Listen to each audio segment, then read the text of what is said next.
Imagine moving thousands of miles away from where you are.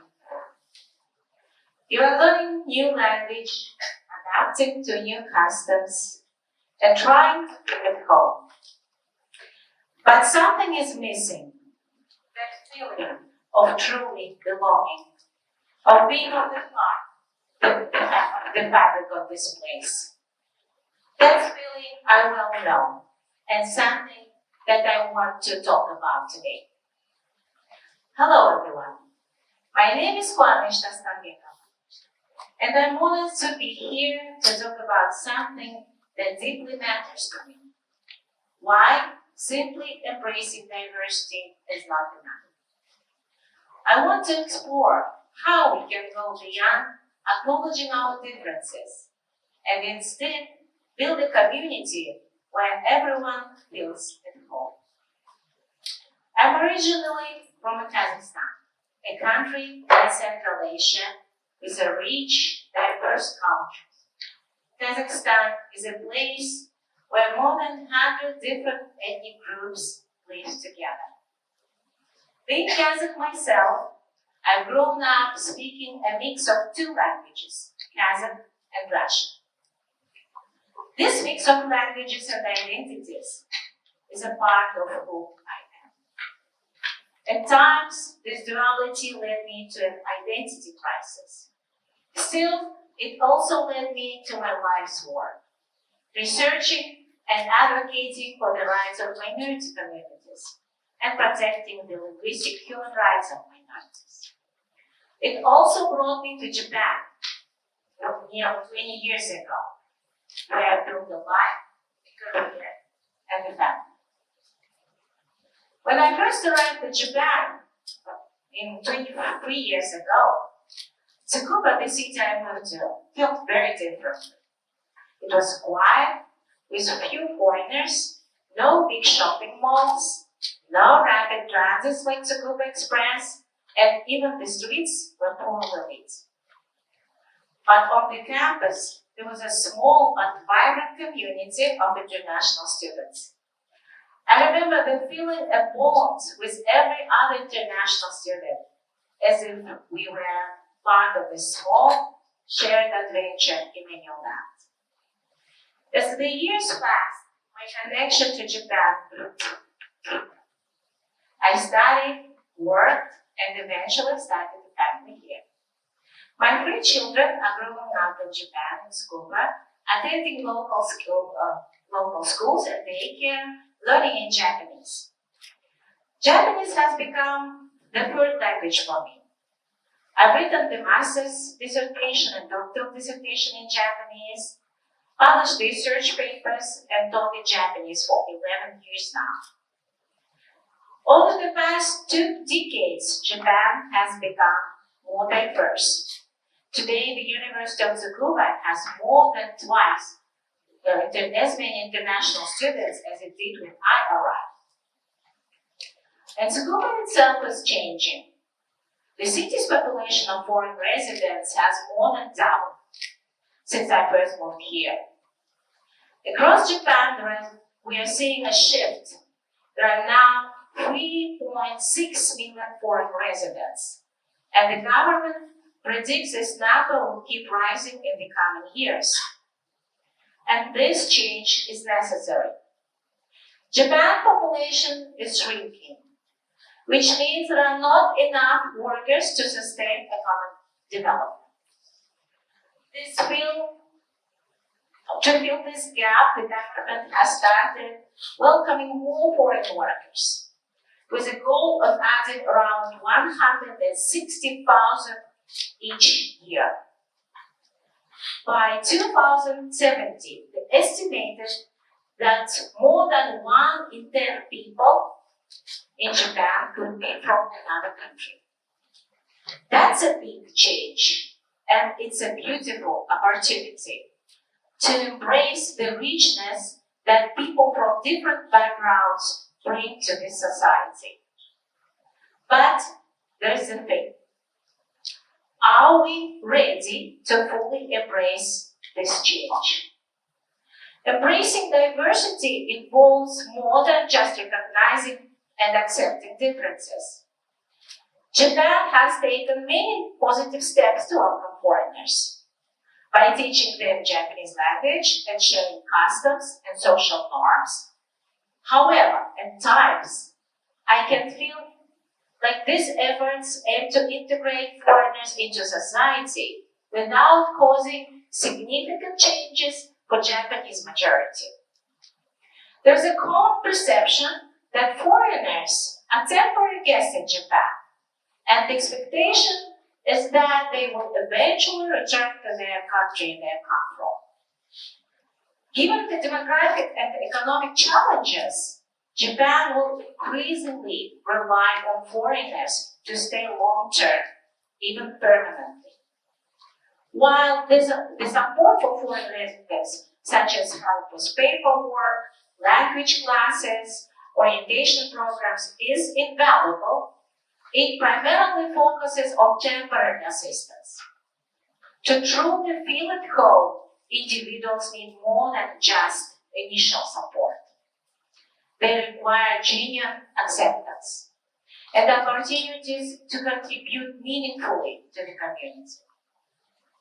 I'm truly inspired by the writer Thais Savasi, who poignantly expressed in her TED Talk, "Don't ask me where I'm from, ask me where I'm local."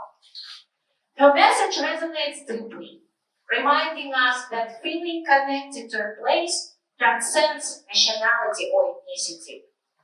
It's about nurturing a sense of belonging and truly feeling rooted within a community. It's so easy to get caught up in the idea of simply living somewhere, but the real beauty lies in the experience of genuinely feeling at home, embracing the place with all its features and acting as local. I've come to realize that true inclusivity goes beyond simply teaching people how to fit in. It involves creating an environment where individuals can fully express themselves and encouraged to share their identities, languages, traditions, and unique perspectives. This approach not only celebrates diversity, but also allows fresh voices to shape and enrich the community. Creating a society that values everyone's identity requires us to go beyond tolerance. It requires empathy, collaboration, and the willingness to make space for each other. I'm not saying that will be easy. Building a truly inclusive society takes effort, openness, and sometimes discomfort as we learn from each other. But the rewards are worth it. Diversity can make Japan a more vital, more vibrant place, one that thrives not despite but because of differences. So today, I invite you to think about what it means to go beyond diversity and embrace inclusivity. Let's build a Japan where everyone can feel at home, no matter where they are from. Let's create communities that don't just accept differences, but celebrate them, encouraging each of us to bring our full selves to the table. How can we do it? Education, that is where we start.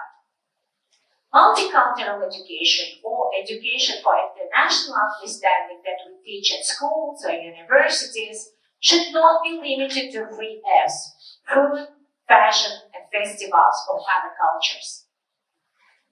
Japanese and foreign students should face all stereotypes and prejudices about each other's cultures. Providing them with a safe space for these discussions allows them to understand and overcome these barriers together. This collaborative environment helps them to co-create a new vision of multicultural, multilingual Japan fostering mutual respect and empathy. This approach should involve interdisciplinary, cross-disciplinary, active and participatory learning. Another step is assembling collegial committees at various levels, from workplace to local and prefectural authorities, with Japanese and foreign residents equally represented. These collegial committees will discuss the obstacles to harmonious cohabitation and search for new social rules that are comfortable for everyone. These committees do not simply discuss, but come up with actual actions and actively participate in realizing them. By bringing together diverse perspectives, these committees can contribute to create inclusive communities where every resident feels valued, regardless of their nationality, language, or culture.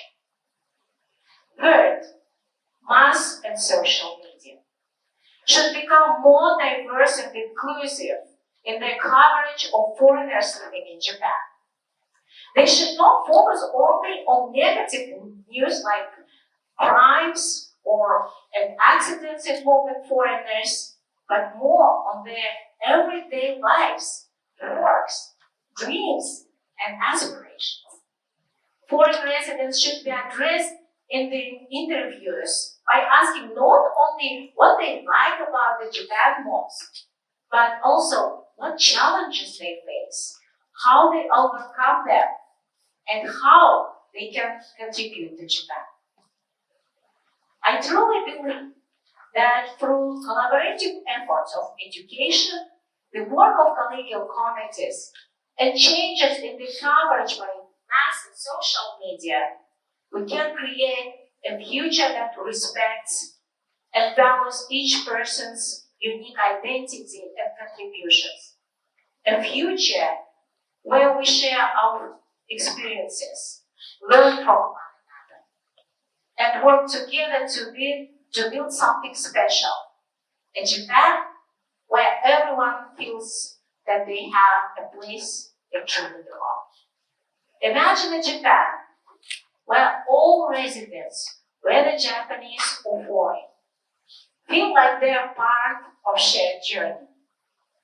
Where children from different backgrounds grow up together, learning from each other's cultures and languages. Imagine a workplace where people aren't afraid to share their ideas and different viewpoints are seen as strengths.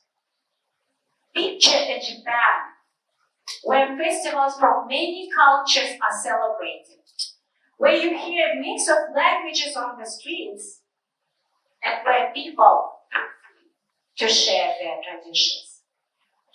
This is a Japan I dream of, and I believe it's possible. Thank you.